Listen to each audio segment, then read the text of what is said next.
Hey everyone, First T here. Thanks for checking out this YouTube channel. All right, well, we'd like to start by welcoming the 2021 Valero Texas Open champion, Jordan Spieth. Jordan, congratulations. 6 under 66 to get the job done today, your 12th career win. Moved to number 7 in the FedEx Cup standings. With all that said, so many of us have been thrilled, just waiting, knowing it was just a matter of time to get you back in the winner's circle. Here you are. With that said, if we could just get a few comments. Yeah, I feel grateful. I feel really, it kind of bounces off and on right now when it hits me that I'm back in the winner's circle.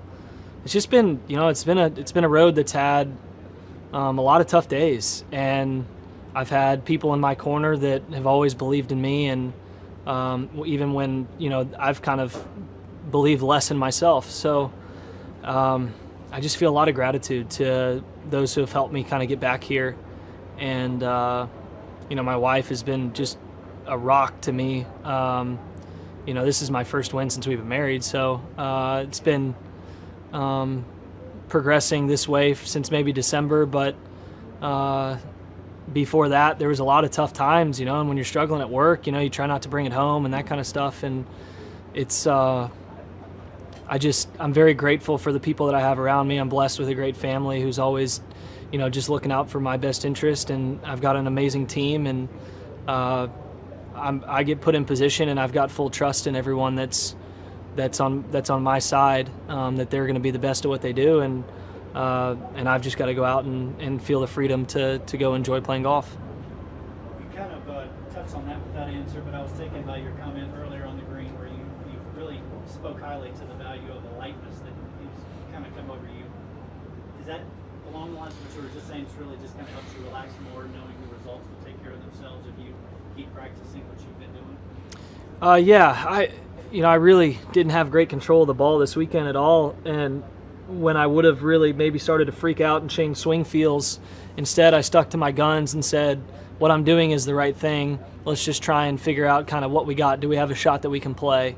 How are we going to step into this next one confidently? Let's play some, Bubba shots if we need to, some bigger turners one way or the other to just establish some feel into the game and get away from kind of the technical side when the technical side doesn't feel great. So that's been a learning process over the last kind of few Sundays in contention, when you get a little anxious and you're a little tighter and you're not kind of swinging as freely.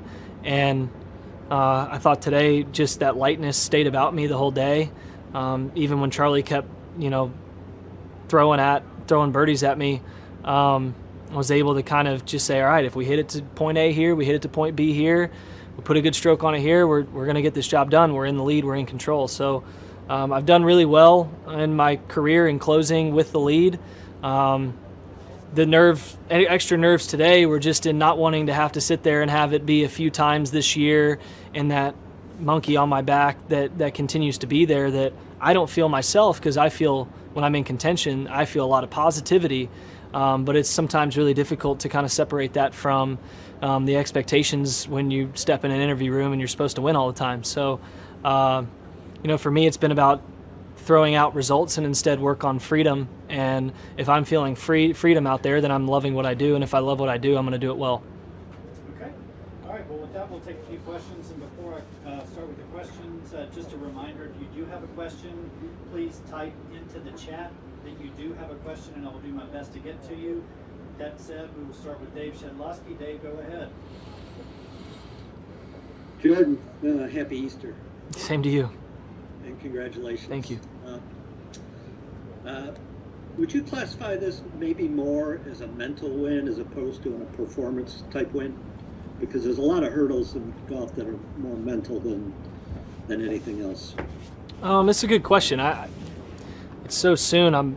I probably will. Yeah, I probably will classify it more as an important mental. Yeah, I mean, but at the same time, I didn't feel any extra nerves that I didn't have, a couple months ago or even, a few years ago. So looking back, yeah, I mean, I can say off the course, there was certainly, I felt a little like, I really want this badly, and versus I really want to be back in the winner's circle versus just kind of playing and going about the season.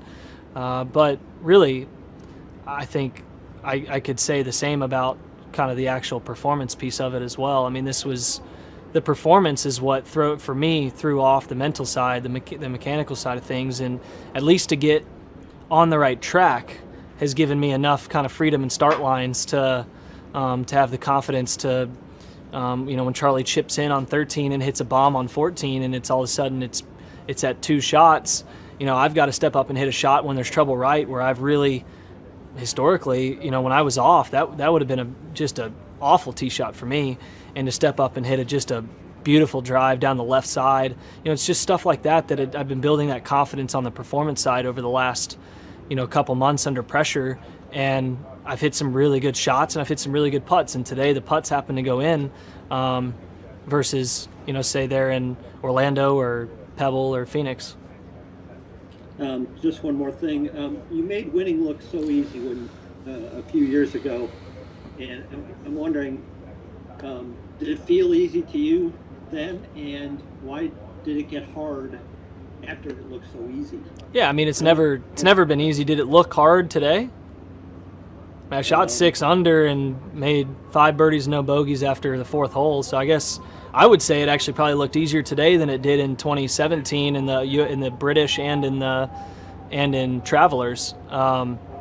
So I mean, it's never been easy. I've always been somebody that under pressure has had tendencies that I've had to learn and get through. And I don't know if there's anybody that plays better golf, anybody in their own game that plays better golf under pressure than when they're just totally comfortable.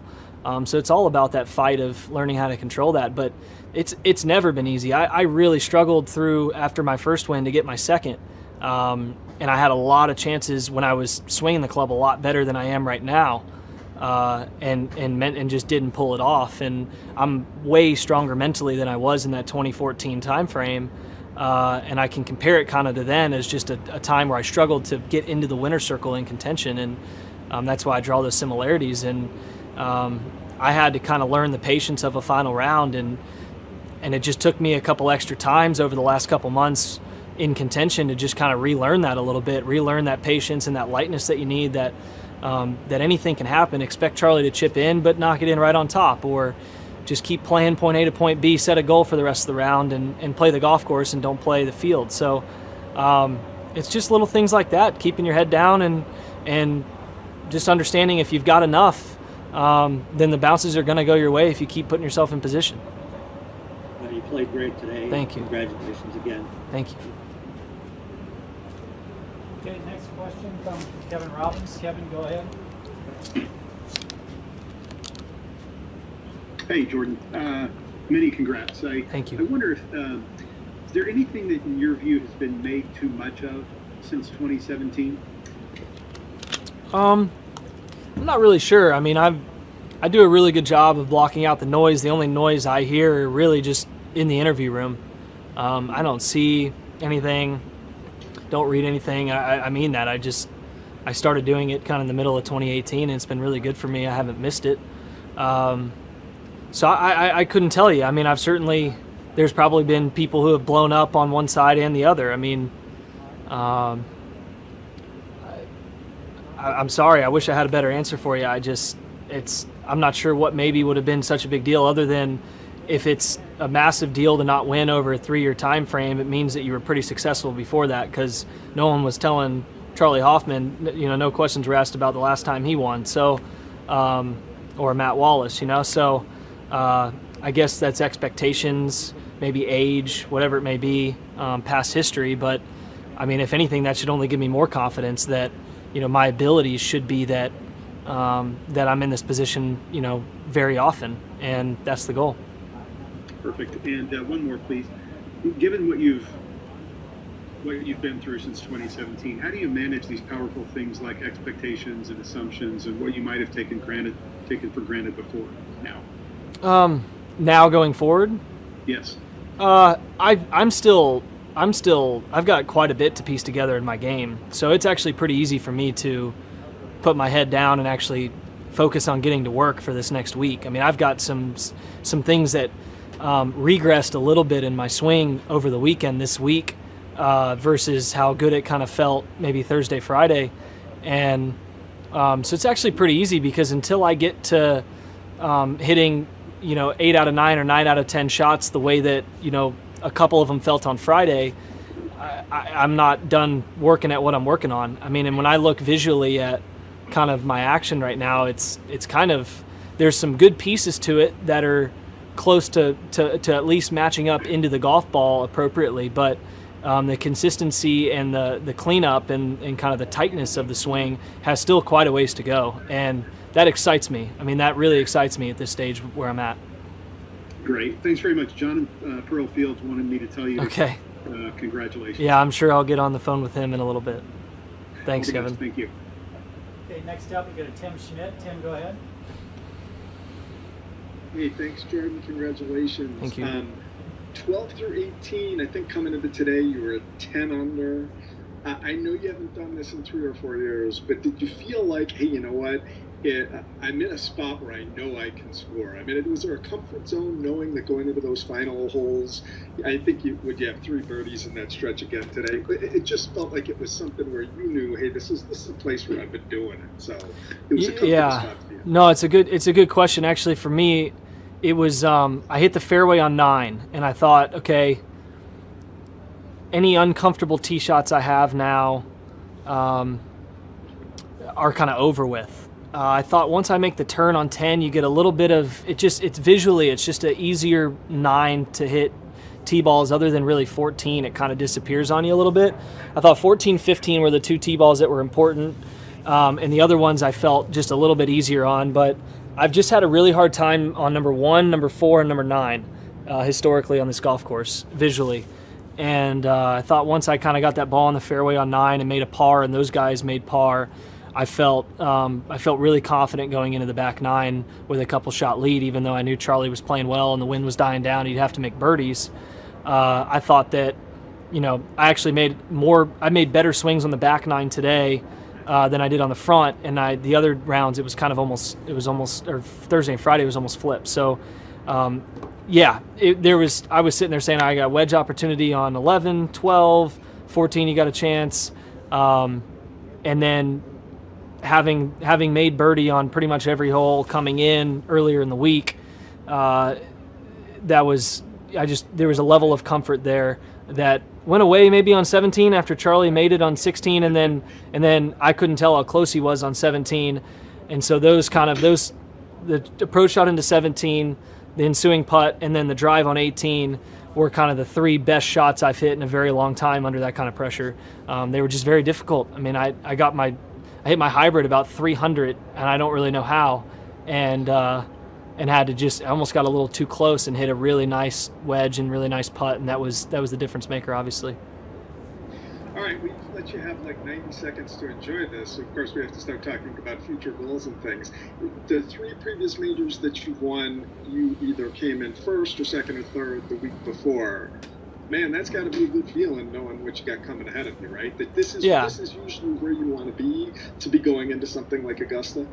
Yeah, absolutely. In form is probably the most important kind of phrase in our professional sport. I felt in form for a little while now. I felt that form needs to improve in certain ways, and I know how to do it. It's just reversing the tens of thousands of balls I hit the wrong way. And so it's going to take however many thousand the right way in practice to transfer fully to the golf course. But I felt in form enough to be able to trust some shots and really gain a lot of confidence under pressure and playing golf.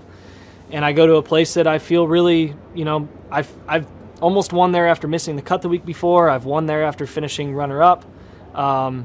It really, for me, going to the Masters, if I missed the cut this week or I won this golf tournament, there would be very little difference in my mindset going into Thursday at Augusta. But certainly there is still a bit of a difference, and that is that I had to hit shots under pressure and see where things were on and where things were off, and make these just minor adjustments as we go into these practice days. Last one real quickly, because I know my spouse if I hadn't won something for a long stretch after getting married, my wife I know would be like, "Thank God you finally did that, so people don't say it's me." What's the reaction from Annie? Because she has been so supportive. You've talked about it multiple times over the past few years. We did this together. Yeah, she got me emotional there on 18, seeing her emotional running up.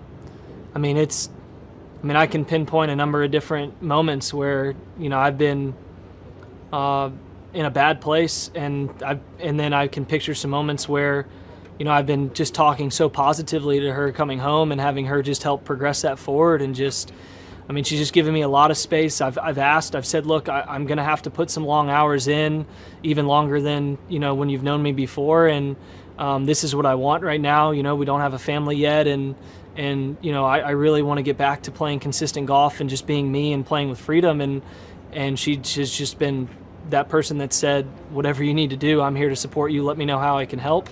Let me know when too much is too much. Let me know if it's not enough. And it's just been, she's been really unbelievable. Congrats again. Thanks. Thank you. Okay, we've got time for one more question, and for that we'll get back to Dave Shedlowski. Dave, bring it home. Because Jordan can't get enough of me, I know. Jordan, you'd said in your television interview that the victory was monumental, and I think we can understand why, because it has been a tough road to get back to where you want to be.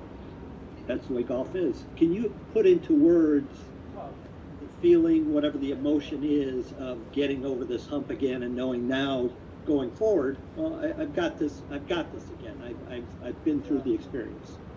Yeah, I think I probably used an adjective that was a little aggressive, just having been 30 seconds after the putt went in. Actually, I didn't think so. Yeah, I actually didn't feel, I felt I would be more emotional on the green or when I tapped it in, and it fortunately felt somewhat comfortable. And I felt pretty comfortable even there on 17, just trusting the process and what I was doing. Even just closing in, I felt like it was, I'm supposed to do this. This is like me. This is what I do. And that kind of attitude, I've had it come in the other way too, and that kind of came onto me with that kind of confidence today. Just saying, whatever Charlie's going to throw at me, I'm going to be the one that has the chance to win on the last hole. And I think that, when I said that afterwards, I think that it's just nice to then feel a little freedom off the golf course. I think that's more important. I already felt, what I wanted was the freedom on the golf course, but it's nice to know that, I'm not stepping into always negativity everywhere I'm going in and getting asked questions. And that hasn't really been the case over the last couple months, but boy, it's just, I've been so positive lately. Our team's been so positive lately. Whether it's been a Sunday where I didn't close it out or whatever it may have been, it's still always been, man, that was a great week. We're progressing forward. And sometimes that can get hindered when you step, away from the team. And it's just nice to feel, I think it's just an exclamation point. I personally didn't feel like I needed this win. I felt like other people needed this win. And Michael did a great job today of telling me, he was like, look, these guys Matt and Charlie, these guys are playing for a lot more than you're playing for. Like, whatever you're feeling, they're feeling more. Charlie's trying to get in the next week. Matt's trying to get a job, a tour card. These guys have a lot more to play for than you, and we're trying to make progress into next week. Is kind of his way of, as much as we clearly were very focused on winning this golf tournament and that being important, but I think that was his way of freeing me up, and I thought that was really good advice today. Again, well done. Congratulations. Thanks. Enjoy it. And good luck at the Masters. Thank you.